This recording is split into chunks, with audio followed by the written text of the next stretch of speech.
जय भीम साथियों, जैसा कि आप सभी को पता है कि चंद्रशेखर आजाद जी पर कल शाम 5 बजे जानलेवा हमला हुआ। जानलेवा हमले में चंद्रशेखर आजाद जी बाल बाल बचे, लेकिन हमले की घटनाएं जैसे ही हमले की सूचना देश भर में वायरल हुई, आग की तरह फैल गई। देश और दुनिया के लोगों तक यह घटना की सूचना पहुंच गई। पूरे लोगों में, देश के समस्त लोगों में, जो संविधान को देश के लिए उचित मानते हैं और लोकतंत्र में विश्वास रखते हैं, वो सभी लोगों ने चिंता व्यक्त की और उनके जल्दी स्वस्थ होने की कामना की। लेकिन वहीं दूसरी तरफ कुछ लोगों ने कहना शुरू कर दिया कि चंद्रशेखर आजाद जी ने ये हमला खुद से करवाया है, और भी दूसरी तरह के बहकावे वाली बातें झूठ फैलाने के लिए बोलनी शुरू कर दी। मैं इस बहुजन समाज के लोगों से ये सवाल करती हूँ, क्या आप हमेशा दूसरों की कही बातों पर ही हमेशा कॉपीराइट करते रहोगे? किसी ने आपके समाज के किसी नेता के खिलाफ कोई बयानबाजी की, उसके काम को दबाने की कोशिश की, उसको गलत ठहराने की कोशिश की, और आप लोग उसी को सही मानकर पीछे चल देते हैं। आप कह रहे हैं कि चंद्रशेखर आजाद जी पर हमला उन्होंने खुद करवाया है। इस तरह से अपने ऊपर ऐसा हमला कोई नहीं करवा सकता कि गोली पेट में लगे जाकर। अगर ये प्रायोजित हमला होता तो कोई गोली पेट में या सीने में नहीं लगवाता है। ये सेंसिटिव जगह होती, थोड़ा सा बुद्धि का इस्तेमाल भी करना चाहिए। प्रायोजित हमले हमेशा पैरों पर प्रायोजित किए जाते हैं, वहां प्लानिंग की जाती है जहां जान का खतरा ना बने। आखिर चंद्रशेखर आजाद ने नुकसान किसका किया है? इस देश का, या बहुजन समाज का, या इन सरकारों का? किसका नुकसान किया है? या उन सामंती लोगों का जो जातिवाद का टेरर हमेशा गरीब और मजलूम लोगों के हृदय में बिठा कर रखते हैं? बस चंद्रशेखर ने इतना काम किया है कि किसी को मूंछ रखने पर अगर मारा गया तो उन्होंने वहां जाकर ढंढस बंधाया।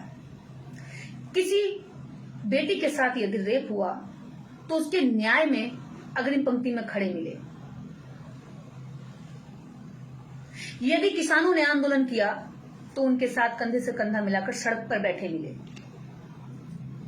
आखिर चंद्रशेखर जी ने नुकसान किसका किया है? मैं मानती हूं विरोधी लोग अगर इस तरह की बात करें, वो करेंगे, ये उनका काम है। लेकिन खुद इसी समाज के लोग अगर जब ये बात कहने लगे तो क्या लगता है कि वो सामाजिक हैं? समाज में किसका नुकसान किया है चंद्रशेखर जी ने? अरे जो लोग, जो युवा बजरंग दल, अनाप शनाप जैसे संगठनों में रहकर लाठियां चलाते थे, आपराधिक गतिविधियों में उन लड़कों को यूज किया जाता था, उनके द्वारा न जाने कितने उल्टे सीधे काम करवाए जाते थे। आरएसएस की लाठियां चलाने के लिए लड़के घरों से निकलते थे क्योंकि उनका अपना कोई संगठन नहीं था। सारा युवा एक तरह से अपने अधिकारों का एक जो विरोधी संगठन है उसके साथ जुड़कर मजबूरी में काम करने को तैयार था, क्योंकि उसे समझ नहीं थी कि हमारा यहाँ इस्तेमाल सही हो रहा है या हमारे अधिकारों का हमारे ही खिलाफ इस्तेमाल किया जा रहा है। आज वो सारा यूथ चंद्रशेखर आजाद जी के साथ जुड़ा है, भीम आर्मी के साथ जुड़ा है। भीम आर्मी ने नुकसान किसका किया है? मुझे ये समझ में नहीं आता। भीम आर्मी से पहले मुझे बताइए कि कौन सा ऐसा संगठन था जहां युवा जुड़ सकते थे? यहां लोग कह रहे हैं कि बसपा का नुकसान करने के लिए आया है। राजनीतिक बात आप एक तरफ रखिए, राजनीतिक चर्चा एक तरफ रखिए, राजनीति अपनी जगह है। लेकिन जब इस तरह के हमले हों, जब इस तरह से आपके सामने आपके लोगों को मारा जाए, उनकी जान तक लेने पर उतारू हो जाएं, तब तो राजनीति किनारे रखकर कम से कम उनके पक्ष में बोलिए। इतने तो निर्लज ना बनिए, इतना तो बाबा साहब अम्बेडकर के मूवमेंट के साथ गद्दारी ना करिए।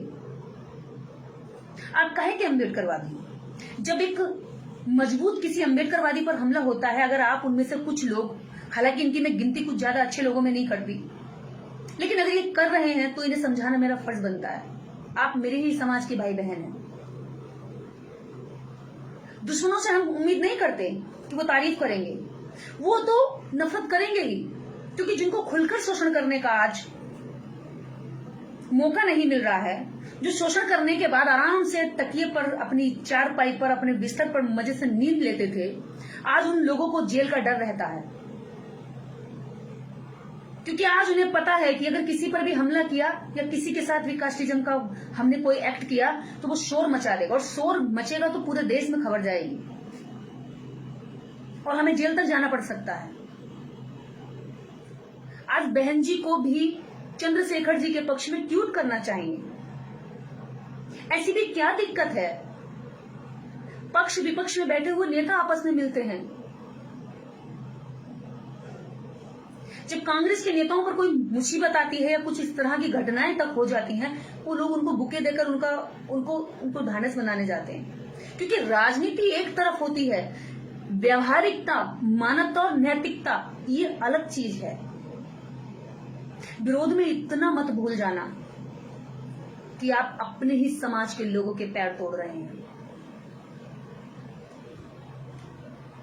हो सकती है आपकी कोई मतभेद हो, लग सकता है कि आप बसपा के कार्यकर्ता हो सकते हैं, आप किसी अन्य पार्टी के कार्यकर्ता हो सकते हैं, आप कांग्रेस में हो सकते हैं, बीजेपी में हो सकते हैं, आप आरएलडी में हो सकते हैं, देश के अन्य तमाम पार्टियों में हो सकते हैं।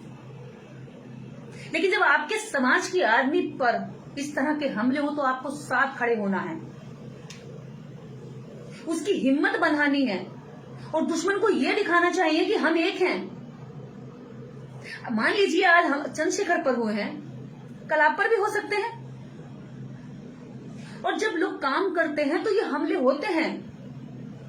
यहां सामंतियों से, जातिवाद से या वर्तमान जो सोच चल रही है उससे लड़ना इतना आसान नहीं है। खुद बहन जी पर भी हमले हुए हैं। गेस्ट हाउस कांड किसी से छुपा नहीं रहा है। गेस्ट हाउस कांड पूरे देश में चर्चित रहा है। बहन जी पर भी हमले हुए हैं, काशीराम साहब पर भी हमले हुए हैं। देश में जो इस जाति व्यवस्था से ऊपर उठकर काम करने की कोशिश करता, उन सब पर हमले हुए हैं और होते रहे और आगे भी हो सकते हैं। हम जिस तरह से काम कर रहे हैं, 2016 में मेरे ऊपर हमला हुआ है, मैं आईसीयू में एडमिट रही 4-5 दिन। तो चंद्रशेखर तो एक बड़े स्तर पर काम कर रहे हैं, उन पर हमला क्यों नहीं हो सकता? आपको जिस वक्त अपने समाज के व्यक्ति के साथ खड़ा होना चाहिए, आप उस वक्त उसकी कमियों की समीक्षा कर रहे हैं। कमियों की समीक्षा होती रहेगी बाद में। अगर नाराजगी है, किसी बात से गुस्सा है, तो बंद कमरे में बैठिए और दुनिया भर की जितनी बातें हैं सब कहिए, विचार विमर्श करिए। लेकिन यूं खुलकर मंचों पर इस तरह की टूटता फूटता और जो अंदर की जो नफरत है ये मत दिखाइए। मैं हाथ जोड़कर विनती करती हूँ, समाज को तोड़ने का काम मत करिए। कल शाम से देख रही हूं कि कितने सारे लोगों ने ये कहना शुरू कर दिया कि चंद्रशेखर आजाद जी ने खुद से हमला करवाया। आप जानते हैं कौन कहलवाता है आपसे? आपको नहीं पता होता है। पहला ट्वीट इस मामले में किसने किया होगा? आपके ही विरोधी दुश्मन ने किया होगा। उसने किया होगा जिसने चंद्रशेखर जी पे हमला कराया होगा। उसी विचारधारा के लोगों ने ट्वीट किया होगा ताकि अपराधियों से हटकर आधे लोग गुमराह हो जाएं और ध्यान किस पर चला जाए? जो इस समय पीड़ित है। उनकी चाल नहीं समझ पाते आप, क्योंकि आप इस लेवल पर सोच नहीं पाते। कल को वो आपको भी मारेंगे और कहेंगे कि इसने खुद से हमला करवाया। ऐसे ही आपके समाज के पढ़े लिखे बच्चों की यूनिवर्सिटियों में हत्याएं कर दी जाती हैं और कह दिया जाता है कि आत्महत्या की है। सच्चाई कुछ और होती है और आपको भी लगने लगता है कि आत्महत्या की। आप भी आत्महत्या बोलने लगते हो, क्योंकि आप इतनी बारीकियों को नहीं समझ पाते। आज वैसे ही हो रहा है। जिन लोगों ने, जिस विचारधारा के लोगों ने चंद्रशेखर जी पे हमला करवाया, उन लोगों ने ही ये चीजें लिख दी कि चंद्रशेखर जी ने खुद हमला कराया। और इस समाज के इतने निरीह मूर्ख लोग उसी बात को रटने लगे। न बुद्धि लगाई, न विवेक लगाया। क्या कहें ऐसे लोगों को? भाई सुधर जाओ, समय रहते। न सदियों से शोषण झेलते आ रहे और ये शोषण चलता रहेगा। एक नुकसान जरा गिनवाना है कमेंट बॉक्स में कि चंद्रशेखर जी ने समाज का क्या नुकसान किया है। किसी का व्यक्तिगत धन लूटा है। नीरव मोदी, दुनिया भर के ओदी मोदी इस देश के अंदर से जनता के टैक्स का अरबों खरबों रुपया लूट कर ले गए। तुम उनके लिए जबान नहीं खोलोगे क्योंकि तुम एक पहुंच नहीं है उन तक कुछ कहने की। बहन मायावती जी की होगी या अखिलेश यादव की होगी, लालू प्रसाद यादव की होगी, क्योंकि ये उस समाज से आने वाले लोग हैं जिनको दास कहा गया। दास क्या नेता बन सकते हैं? उनकी सोच में आज भी दासों को दासता देखने की आदत है और आज वो लीडर बन के सीना चौड़ा करके जब चलते हैं और कानून बनाने की बात करते हैं, सत्ता में आने की बात करते हैं, तो सामंतियों के सीने पर सांप लौटते हैं। क्यों नहीं समझते आप ये बात? किस नेता पर हमले नहीं हुए हैं?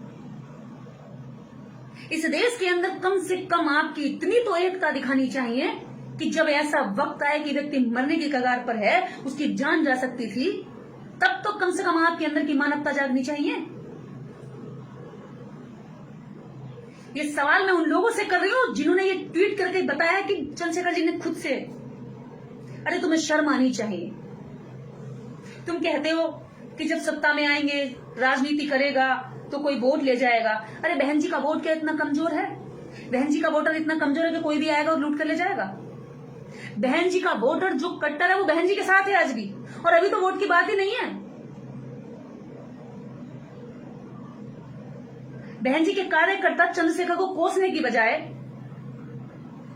समाज को बचाने की बात करें, बसपा को बचाने की बात करें, क्योंकि बसपा एक राष्ट्रीय पार्टी है। अगर कोई उसमें कमियों की, खामियाजे की बात करता है तो उसको गाली देने पर ना उतरें, क्योंकि हर कोई अपने घर की मरम्मत करता है, दूसरे की नहीं करता है। जब अपने घर के मकान, दरवाजा, खिड़की टूटता है ना तो खुद को कष्ट होता है, क्योंकि ये हमारे बाप दादा ने मिलकर बनाई थी। मेरा दादा इस पार्टी के लिए अपनी जान तक दे गए, मकान नहीं बनाया, जमीन तक बेचकर लगाई। इस पार्टी से हमारा आर्थिक भी जुड़ा है, भावनात्मक भी जुड़ा है। अभी का नहीं, पिछली 2 पीढ़ियों का रक्त जुड़ा है। अगर वो कमजोर पड़ेगी तो हमें दुख होता है। उसको बचाने के लिए जब हम बात करते तो गाली गलौज पर आ जाते हो, उनसे बड़ी भद्दी हरकतें करते हो। जिन सामंतियों से हम लड़ रहे हैं उनसे भी नीचे गिरकर आप बात करते हो। ऐसा तो बाबा साहब अम्बेडकर ने नहीं कहा था कि कल मेरा ही नाम लेकर के एक दूसरे को गाली देना। आज जरूरत है बहन मायावती जी भी चंद्रशेखर जी के लिए ट्वीट करें, बात करें, कोशिश करें, मिले। क्या इंसानी तो हो, हमें किस बात का घमंड है? क्योंकि हम अपने ही लोगों के बीच में अगर इस तरह की इतनी ऊंची दीवारें बना देंगे तो क्या मैसेज जाएगा नीचे के लोगों में कि ये तो आपस में ही एक साथ नहीं बैठ सकते, आपस में बात नहीं कर सकते। आपकी राजनीतिक लड़ाई जहां जहां है वो रखिए, आप उसको जारी रखिए, हमें कोई दिक्कत नहीं है। लेकिन हमारी हाथ जोड़कर अपील है, समाज में कम से कम इतनी निगेटिविटी मत फैलाइए। समाज में एक मैसेज जरूर दीजिए कि आप एक हैं, आप साथ हैं, सामाजिक रूप से कम साथ हैं। राजनीति में हो सकता है पक्ष विपक्ष, आमना सामना हो सकता है, लेकिन इन हालातों में जरूरत होती है एक दूसरे का हाथ पकड़ने की। उन लोगों से कहना चाहती हूं, जो काम दुश्मन कर रहा है उसको आप मत लो अपने कंधों पर। जिन बातों को आप कह रहे हो उनके लिए दुश्मन बहुत तेज है, बहुत चालाक है, बहुत शातिर और बहुत फास्ट तरीके से काम करता है। वो कई हजार उनके पास फेक अकाउंट्स हैं, उससे दुनिया भर की बातें फैला देंगे जो फैलानी होगी। जब बहन कुमारी मायावती जी के बारे में फैलानी होगी तो बहन जी के बारे में भी फैला देंगे, आप रोक नहीं पाओगे। उनका स्ट्रीम मीडिया ही सामने दिखा करके उनके खिलाफ क्या क्या लिख देगा, क्या क्या बोलेगा, आपको पता भी नहीं चलेगा, आप रोक भी नहीं पाओगे। तो ऐसे लोगों के ट्रैप में मत फंसिए जो आपके ही मुंह से आपके ही व्यक्ति की नफरत उगलवाते हैं। ये उन लोगों की साजिश होती है, इसको समझिए। और ये मैसेज देश के हर व्यक्ति तक पहुंचाइए, कम से कम बहुजन समाज के तो उन सब लोगों तक पहुंचाइए जो निगेटिव और पॉजिटिव दोनों तरह से सोचते हैं।